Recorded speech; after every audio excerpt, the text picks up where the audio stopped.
Ano lang natin yung ibabaw. Pero nakalaga na siya. Okay? Malambot na siya. Tapos, set aside nyo muna. Lagyan nyo muna doon. Tapos, garlic. Gawa tayo ng gravy. Garlic. Tapos, butter. Okay? Then, onion. Tapos, yung pinagpakuluan niya, yung beef stock. Okay? Ayan, lagyan nyo na ng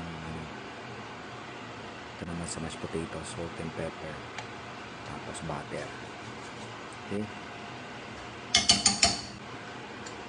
Tapos, mash nyo na. Tapos, lagyan nyo na ng milk. Tapos, magpalapot natin yun. Tapos, yung gravy dish. There you have it. There you have it. Beef pot roast. Thank you. Bye-bye. Beef pot roast.